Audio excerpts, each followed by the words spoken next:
जय हिंद साथियों। तो आज जो हम लोग फिर से करने वाले हैं आर्मी क्लर्क के लिए कंप्यूटर का क्लास करने वाले हैं। और अब जो आपका नाम आने वाला है कंप्यूटर डोज 7.0 से, यानी इससे पहले फाइनल डोज आ रहा था, फिर फाइनल डोज आपका लास्ट में आएगा, लेकिन आज से इसका नाम बदलकर कंप्यूटर डोज 7.0 आ गया है। तो इसको भी आप लोग पूरा पूरा सपोर्ट करिएगा।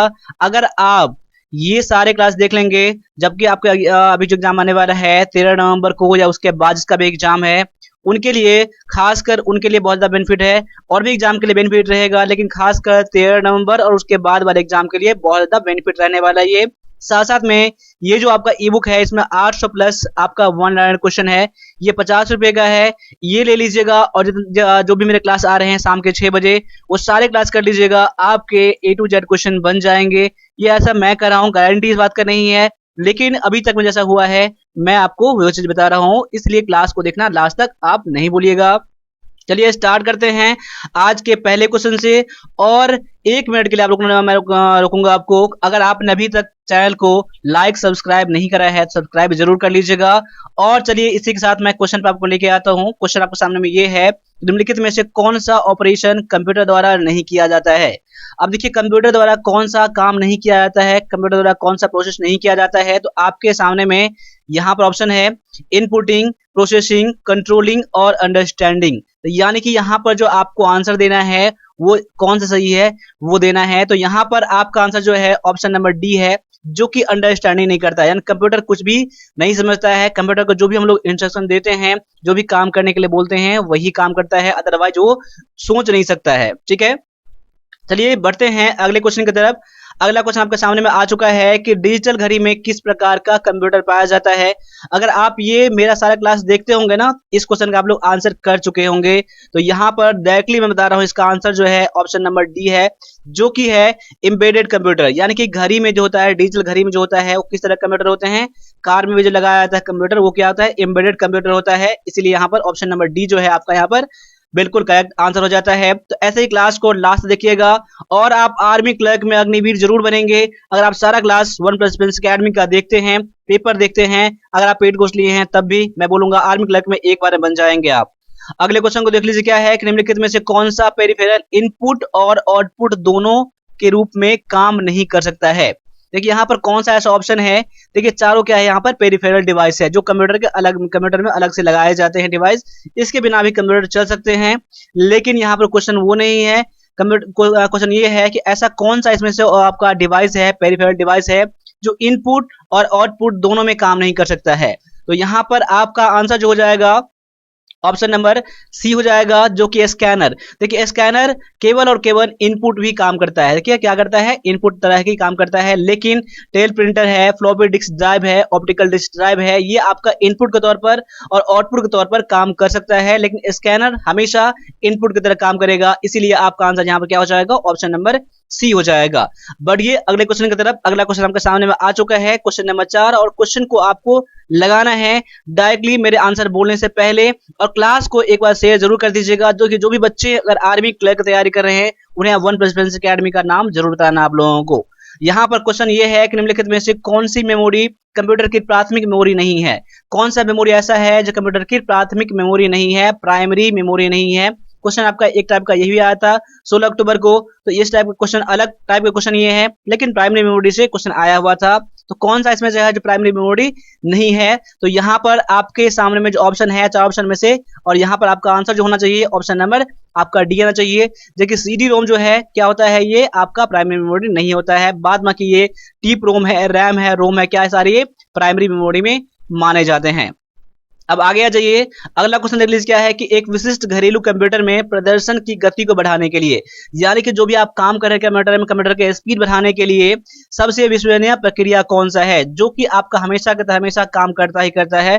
अगर आपका कंप्यूटर स्लो हो गया है, आपका लैपटॉप स्लो हो गया है, तो उसमें क्या करेंगे, उसका स्पीड बढ़ जाएगा। क्वेश्चन पूछने का मतलब ये है। देखिए यहाँ पर, तो यहाँ पर आपके सामने में ऑप्शन देखिए, ऑप्शन बराबर है। मैं ऑप्शन एक बार मैं पढ़ दे रहा हूँ। कंप्यूटर में सभी स्थापित प्रोग्राम को चालू करें, यानी कंप्यूटर में जो भी आपने प्रोग्राम एप्लीकेशन इंस्टॉल करा है सभी को स्टार्ट कर देंगे। इससे तो मेरा कंप्यूटर और स्लो हो जाएगा, तो ये आपका होगा नहीं। बिजली आपूर्ति प्रणाली को वोल्टेज में वृद्धि, यानी कि उसमें के वोल्टेज में वृद्धि कर देंगे, तब होगा। बिल्कुल नहीं, ऐसे कंप्यूटर में आपका खराब हो जाएगा। अगला है सिस्टम में रैंडम एक्सेस मेमोरी को हटा दें, यानी उसमें से रैम को हटा देंगे तो कंप्यूटर काम करेगा ही नहीं। यानी तीनों ऑप्शन आपका है नहीं, तो ऑप्शन नंबर डी ही जो होगा आपका यहाँ पर आंसर हो जाएगा। यानी कि सिस्टम में रैंडम एक्सेस मेमोरी जोड़ेंगे, यानी कि सिस्टम में अगर आप लोग रैम बढ़ा देंगे तो कंप्यूटर में आपका स्पीड बढ़ जाएगा, उसके कार्य करने की क्षमता क्या हो जाएगी, बढ़ जाएगी। इसीलिए आपका आंसर यहाँ पर जो हो जाएगा ऑप्शन नंबर डी हो जाएगा, रैंडम एक्सेस मेमोरी ऐड, उसमें रैम को ऐड करेंगे। ठीक है, क्लियर है? तो आपने भी ऑप्शन नंबर डी इसको जरूर चुना होगा। ये कभी कभी क्वेश्चन इस टाइप के आ जाते हैं ना, पैसेंस रख के क्वेश्चन को पढ़ना होता है, जल्दीबाजी में आंसर ना करे। इस बार ऐसे ही बहुत सारे बच्चे थे कि यहाँ पूछा गया था कि रैम क्या है, रैम का उदाहरण है, रैम क्या क्या है, वहां पर ऑप्शन था प्राइमरी मेमोरी और रैंडम एक्सेस मेमोरी। तो बहुत सारे बच्चे रैंडम एक्सेस मेमोरी लगा के आ गए हैं। क्वेश्चन बहुत ही आसान था, रैम क्या है, प्राइमरी मेमोरी है। देखिए यहाँ पर इसका फुल फॉर्म पूछने का मतलब नहीं था, ये मैंने बता दिया आपको। ठीक है, यानी कि पैसेंस रखना आपके लिए बहुत जरूरी है। अगले क्वेश्चन को देख लीजिए। अगला क्वेश्चन आपके सामने में क्या है कि कंप्यूटर के प्रोग्राम में निम्नलिखित में से कौन सी त्रुटि गलत परिणाम देती है। किस टाइप का जो होता है वो आपका रिजल्ट जो देगा, रॉन्ग रिजल्ट देगा आपको यहाँ पर। तो यहाँ पर बाइट, एट्रीब्यूट, बग और इनपुट प्रॉब्लम क्या है, तो यहाँ पर जो है आपका आंसर ऑप्शन नंबर यहाँ पर बी है, डी सी है, जो कि है बग।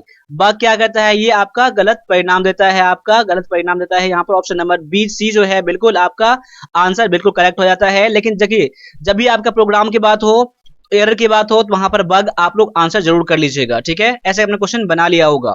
अब आगे देख लीजिए, यहाँ पर क्या है कि बहुत ज्यादा इंपॉर्टेंट क्वेश्चन आपका ये है कि एक पीसी को कोल्ड बूट कराने के लिए उपयोग की जाने वाली डिस्क है। यानी कि अगर आपके सिस्टम को कोल्ड बूट कराना है, या कोल्ड बूट किसे कहते हैं मैंने बता दिया आपको। देखिए कोल्ड बूट बूट, ठीक है, एक मैंने बता दिया है वार्म बूट, ठीक है, और एक और बूट होता है, यानी कि एक ओनली क्या बूटिंग होता है, ठीक है ना, और एक बूटिंग होता है। वो क्या होता है, ये चीज मैंने सारी चीज बता रखा है मैंने आपको। लेकिन आपने इससे पहले क्लास नहीं देखा है ना, प्ले लिस्ट में जाइए और सभी क्लास को देखिए। और आर्मी क्लर्क में 100% आपका मार्क लेकर आना है। 20 मार्क का एग्जाम होता है, 20 मार्क का ये पेपर होता है कंप्यूटर का आपके एग्जाम में। तो समझते हैं कि 20 मार्क आपके मेरिट को डिसाइड कर देगा आपका ये चीज। बहुत सारे बच्चे ऐसे हैं जो कंप्यूटर के पूरे पूरे मार्क लाते हैं, तो आपको भी यहाँ पर पूरे पूरे मार्क लाना है, मेहनत करना है, और इसी बार आर्मी क्लर्क बनना है आपको। ठीक है, तो यहाँ पर आपके सामने में आंसर का हो जाएगा ऑप्शन नंबर डी हो जाएगा, उसमें सिस्टम डिस्क होना चाहिए। आपका आंसर ऑप्शन नंबर यहाँ पर डी बिल्कुल करेक्ट हो जाता है। अब आगे बढ़ जाइए, अगला क्वेश्चन आपके सामने में आ चुका है कि वेब कैम का उद्देश्य क्या है। अगर आप लोग वेब कैम का यूज करते हो कंप्यूटर में, तो उसका क्यों यूज किया जाता है। अब यहाँ पर ऑप्शन पर ये ऑप्शन क्या है, यहाँ पर है कि आउटपुट डिवाइस के रूप में कार्य करने के लिए। देखिए आउटपुट डिवाइस के रूप में तो काम करेंगे नहीं, क्योंकि वेब कैम क्या करता है, हमारा फेस लेता है, जैसे अभी मुझे आप देख रहे हो, और कंप्यूटर में डालता है, यानी एक इनपुट की तरह काम करता है। तो ऑप्शन नंबर पहला क्या हो जाएगा, गलत हो जाएगा। एक इनपुट डिवाइस के रूप में कार्य करने के लिए, बिल्कुल सही कह रहा है ऑप्शन नंबर बी कि to act as an input device. ठीक है, तो यानी कि ऑप्शन नंबर आपका बी हो जाएगा, बिल्कुल यहाँ पर करेक्ट हो जाएगा। अब आगे तो स्टार्ट आपका होगा नहीं कि ओएस शुरू करने के लिए, यानी ऑपरेटिंग सिस्टम को स्टार्ट करने के लिए आपका होगा नहीं। आगे है डिबगिंग प्रोग्राम की सहायता करने के लिए, बिल्कुल नहीं होगा। यानी कि इसका जो आंसर आपका है ऑप्शन नंबर बी बिल्कुल करेक्ट हो जाता है। तो ऐसे ही लास्ट क्लास को देखते रहिए, जैसे मैं मेहनत करता हूं आप लोगों के लिए दिन रात, वैसे ही आप लोग खुद मेहनत करिए। जितना मैं मेहनत करता हूं उससे आप 5 गुना अधिक मेहनत आप करिए। एक बार में आप बनेंगे तो बनेंगे, और 1+1 अकेडमी को हमेशा की तरह आप याद करेंगे, हमेशा कभी भी मुझे याद कर लीजिएगा, इतना मेरे लिए बहुत खुशी की बात होगा। अब आगे आ जाइए, अगला क्वेश्चन आपके सामने में है कि निम्नलिखित में से कौन सा अन्य 3 उपकरणों के समूह से संबंध नहीं रखता है। यहाँ पर देखिए ऑप्शन 4 दिया गया है, कौन सा ऐसा चीज है जो सबसे यहाँ पर अलग है। देखिए यहाँ पर लाइट पेन है, ट्रैक बॉल है, स्पीकर है और ग्राफिक टैबलेट है। तो यहाँ पर देखिए, यहाँ पर क्वेश्चन को एनालाइज करिए, और यहाँ पर आपका आंसर जो हो जाएगा ऑप्शन नंबर सी हो जाएगा, जो कि हो जाएगा स्पीकर हो जाएगा। देखिए यहाँ स्पीकर, क्योंकि देखिए लाइट पेन, ट्रैक बॉल और ग्राफिक क्या है, टैबलेट एक एक इनपुट डिवाइस है, क्या है, इनपुट की तरह इसका यूज किया जाता है। लेकिन स्पीकर क्या है, तो ये आपका आउटपुट है, इसलिए क्या है, ये अलग है। तो ऑप्शन नंबर आपका सी हो जाएगा बिल्कुल आंसर। तो वही पूछ रहा था कौन सा इसमें से अलग है, क्वेश्चन पूछने का मतलब देखिए क्या कह रहा है। ठीक है, अब आगे देख लीजिए क्या है कि निम्नलिखित में से कौन सी मेमोरी परिवर्तनशील होती है। परिवर्तनशील मतलब वोलेटाइल होती है। कौन सा मेमोरी, ये बताने की जरूरत नहीं है। लेकिन ऑप्शन देखिए क्या इसमें है, रैम, रोम, प्रोम या पी रोम या फिर ईपी रोम, कौन सा है। तो यहाँ पर आपका आंसर जो हो जाएगा ऑप्शन नंबर ए हो जाएगा। यहाँ पर 95% बच्चों का आंसर बिल्कुल करेक्ट आ जाएगा। रैम क्या होता है, तो वोलेटाइल मेमोरी होता है। कभी कभी क्या होता है ना, जब हिंदी समझ नहीं आए ना, कभी कभी इसका इंग्लिश भी देख लिया करो, बहुत आसान होता है। कंप्यूटर के लैंग्वेज में ज्यादातर इंग्लिश का ही यूज किया जाता है। अब आगे आ जाइए, अगला क्वेश्चन आपके सामने में है कि माइक्रोसॉफ्ट ऑफिस वर्ड क्या है। आपने अगर कंप्यूटर चलाया होगा तो सभी ने आपने एमएस ऑफिस का यूज किया होगा, ठीक है। एमएस ऑफिस में आप लोग वर्ड का यूज किए होंगे। तो इसका वर्ड का यूज क्यों किया जाता है, किस लिए किया जाता है? तो यहाँ पर एक ऑप्शन जो है आपका, एक ऑपरेटिंग सिस्टम के लिए, बिल्कुल नहीं। क्या है? एक डाउनलोडिंग एप्लीकेशन सॉफ्टवेयर है, बिल्कुल नहीं। एक वर्ड प्रोसेसिंग सॉफ्टवेयर है, बिल्कुल यही बात है। क्या है? वर्ड प्रोसेसिंग सॉफ्टवेयर आपका है, एक आपका एमएस ऑफिस, एमएस वर्ड, ठीक है। यानी कि ऑप्शन नंबर आप क्या हो जाएगा? सी बिल्कुल करेक्ट हो जाएगा। अब अगले क्वेश्चन पे आ जाइए। अगला क्वेश्चन बहुत ही जोश के साथ देखना है, बहुत ही फास्टली आंसर देना आप लोगों को। सबसे पहले आंसर देना आप लोगों को कि प्रेजेंटेशन तैयार करने के लिए आमतौर पर निम्नलिखित में से किस एप्लीकेशन का उपयोग किया जाता है। देखिए, जब भी हम लोगों को प्रेजेंटेशन का क्या क्या आता है, इस्तेमाल करना होता है, तो हम लोग किस चीज का यूज करते हैं, कौन से सॉफ्टवेयर का यूज करते हैं। तो यहाँ पर आपके सामने में ऑप्शन है, और ऑप्शन को देखिए और डायरेक्टली मेरे आंसर से मैच करिए। इसका आंसर है ऑप्शन नंबर बी है, जो कि पावर पॉइंट का इस्तेमाल किया जाता है। ऑप्शन नंबर बी जो है आपका यहाँ पर आंसर बिल्कुल करेक्ट हो जाता है। अब आगे आ जाइए। अगला क्वेश्चन आपके सामने आ चुका है कि निम्नलिखित में से कौन सा व्यक्ति पहली बार यूआरएल बनाया, यानी कि यूआरएल। कई बार आप एग्जाम में यूआरएल का फुल फॉर्म पूछ लिया जाता है। तो यहाँ पर होता है यूनिफॉर्म रिसोर्स लोकेटर, ये सभी को पता होना चाहिए आपको। तो यहाँ पर आपके सामने में इसका जो आंसर हो जाएगा ऑप्शन नंबर आपका सी हो जाएगा, जो कि टिम बर्नर्स-ली हो जाएगा, जिन्होंने www को भी बनाया था, वर्ल्ड वाइड वेब को बनाया था। तो ऑप्शन नंबर आपका सी है, जो कि यूआरएल पहली बार बनाए थे वो, ठीक है। अब आगे है कि स्पैम का संबंध किससे है। देखिए, स्पैम किसे कहा जाता है? क्या कंप्यूटर को कहा जाता है, कला को, संगीत को, गेम को, यानी कहां पर, कौन से चीज से संबंधित है? ये स्पैम जो होता है ना, ये कंप्यूटर से संबंधित होता है। ऑप्शन नंबर आपका ए हो जाएगा, बिल्कुल करेक्ट। ऐसे ही अगले क्वेश्चन को लगाइए डायरेक्टली बिना टाइम को गवाए हुए। यहां पर आपका आंसर है जंक ईमेल को भी कहा जाता है। देखिए, यहाँ पर जंक ईमेल को क्या कहा जाता है? अभी आपने क्या पढ़ा था? स्पैम पढ़ा था। स्पैम को जंक मेल भी कहा जाता है, यानी कि ये ऑप्शन नंबर ये डी में दिया गया है। तो ऑप्शन नंबर आपका डी क्या हो जाएगा? यहाँ पर आंसर बिल्कुल 100% करेक्ट हो जाएगा। अगले क्वेश्चन को फिर से देखिए, वर्ल्ड वाइड वेब के आविष्कारक कौन है? अगर आपने अभी मेरा क्लास को फोकस करिए किया होगा ना, अगर आपको पता नहीं भी होगा तभी इसका आप लोग आंसर कर लिए होंगे, क्योंकि मैंने ये क्वेश्चन मैंने अभी जस्ट बताया है आपको, मैंने एक नोट में। तो यहाँ पर जो आपका आंसर हो जाएगा ऑप्शन नंबर सी हो जाएगा, जो कि हो जाएगा टीम बर्नर्स-ली। आपका यहाँ पर आंसर बिल्कुल करेक्ट हो जाता है। अब अगले क्वेश्चन को देख लीजिए। अगला क्वेश्चन आपके सामने में है कि निम्नलिखित में से कौन सा search engine world wide web में पहला वेब सर्च इंजन माना जाता है? यानी कि www में सबसे पहली बार जो सर्च इंजन का इस्तेमाल किया गया था, वो कौन सा सर्च इंजन है? तो यहाँ पर 4 आपके सामने में ऑप्शन है, जो कि पहली बार यूज किया गया था। तो यहाँ पर जो आपका आंसर है ऑप्शन नंबर सी है, डी है, जो कि है आर्ची का। सबसे पहले जो सर्च इंजन का इस्तेमाल किया गया था वो था आर्ची। ऑप्शन नंबर आपका डी जो है बिल्कुल सही है। इसलिए कहा जाता है कि जो सबसे पहले इस्तेमाल किया जाता है, जरूरी नहीं है कि हमेशा वो चलेगा और बढ़िया रहेगा। लेटेस्ट जो है वो भी आपका अच्छा हो सकता है। मैं ये नहीं कह रहा हूँ कि जो पुराना है बेकार है, वो भी अच्छे हैं, लेकिन इस पर काम क्या आता है, अपडेट क्या आता है। जैसे आप लोगों के लिए मैं पूरा अपडेट रहता हूँ, आर्मी क्लर्क के लिए one plus defence academy army clerk exam के लिए हमेशा अपडेट रहता है, नया नया क्वेश्चन लेकर आता रहता है, लेटेस्ट पैटर्न में लेकर आता रहता है।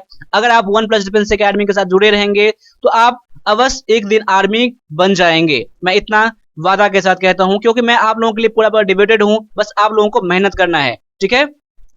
अब आगे जाइए। अगला क्वेश्चन आपके सामने में है कि निम्नलिखित में से कौन सा वेब ब्राउजर है? कौन सा वेब ब्राउजर है? तो आपके सामने में ऑप्शन है गूगल क्रोम, सफारी, ओपेरा और ये सभी। तो देखिए, यहाँ पर गूगल क्रोम भी एक वेब ब्राउजर है, सफारी भी, ओपेरा भी, यानी कि आपका आंसर यहाँ पर हो जाएगा ऑप्शन नंबर डी हो जाएगा, जो कि हो जाएगा ऑल ऑफ दीज हो जाएगा। यानी ये सभी आपके ऑपरेटिंग वेब ब्राउजर है। क्लियर है? अब आगे आ जाइए। अगला क्वेश्चन आपके सामने में है कि निम्नलिखित में से किस डिवाइस ने अपने सिस्टम में वाईफाई डिवाइस स्थापित किया है, यानी इंस्टॉल किया है? कौन सा है? क्या स्मार्टफोन है, वीडियो गेम कंसोल है, कंप्यूटर प्रिंटर है, या उपयुक्त सभी? देखिए, यहाँ पर कौन, ये कहने का क्वेश्चन का मतलब क्या है कि वाईफाई कौन से डिवाइस में अब पाया जाता है।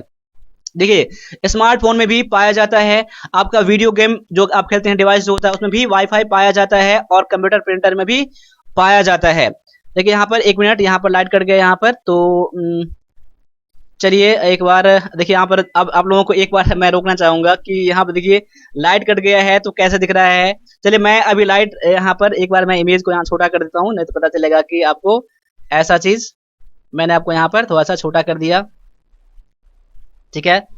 और चलिए ठीक है, कोई बात नहीं। चलिए इसको मैं रिमूव कर देता हूँ फोटो को। बेकार लगेगा। ठीक है, अब क्वेश्चन पे आ जाइए। अब अगला जो क्वेश्चन आपके सामने में है, देखिए यहाँ पर, तो यहाँ मैंने बताया था कि वाईफाई कौन से डिवाइस में लगा होता है, तो यहाँ पर आपका आंसर जो हो जाएगा ऑप्शन नंबर आपका डी हो जाएगा, जो कि सभी में पाया जाता है। ठीक है, ऑप्शन नंबर डी आपका यहाँ पर आंसर हो जाएगा। अब देखिए लास्ट तक रुके रहिएगा, 1 मिनट के लिए मैं 1 मिनट लास्ट में अपडेट दूंगा, जिसका एग्जाम 13 नवंबर को है या फिर उसके बाद है, उसके लिए मैं एक पॉइंट बताऊंगा आपको, तो रुक जाइएगा इस क्वेश्चन के बाद। क्वेश्चन ये है कि स्क्रीन पर डिस्प्ले के लिए पिक्सेल्स की संख्या को क्या कहते हैं? पिक्सल की संख्या को क्या कहा जाता है? क्या उसे रिजोल्यूशन कहा जाता है, या कलर डेप्थ कहा जाता है, रिफ्रेश रेट, या फिर मॉनिटर, क्या कहा जाता है? तो यहाँ पर जो आपका आंसर हो जाएगा ऑप्शन नंबर ए हो जाएगा, जो कि रिजोल्यूशन कहा जाता है। ऑप्शन नंबर ए जो है आपका यहाँ पर आंसर बिल्कुल करेक्ट हो जाता है। ठीक है, अब यहाँ पर आप लोगों के लिए इसका एग्जाम 13 नवंबर को है, उनके लिए आप उनमें आपको फी कंसेशन हो जाएगा। तो आप इन दोनों जो है, जिसका एग्जाम 13 नवंबर को है और जिसका एग्जाम उसके बाद है 15 जनवरी को है, उसके लिए भी थोड़ा सा कम हो जाएगा, लेकिन 13 नवंबर वाले के लिए फी कम हो जाएगा। आप मुझे एक बार बात कर लीजिएगा इन दोनों नंबर में से किस पे। ठीक है, आपके लिए साथ साथ में आपके लिए आपका जो है आपका 45 सेट का पेपर है। ठीक है, अगर लेना चाहें इंग्लिश का, और आपने कंप्यूटर का अभी तक नहीं लिया है ना, कंप्यूटर का आप लोग ले लीजिए, आपके लिए बहुत ही फायदेमंद चीज रहेगा ये चीज। आपके 4 से 5 क्वेश्चन आने वाला एक मंत्र है, एक राम बूटी है, जड़ी बूटी है, वो ले लीजिए आप लोग, आपके कंप्यूटर के बन जाएंगे। अगर आप वन प्लस पेंस अकेडमी के साथ चलेंगे तो आसानी से कंप्यूटर आपका निकल जाएगा। तो अभी के लिए इतना ही दीजिए, अगले क्लास में हम लोग फिर मिलते हैं, तब तक के लिए सभी से एक बार फिर से जय हिंद, जय भारत।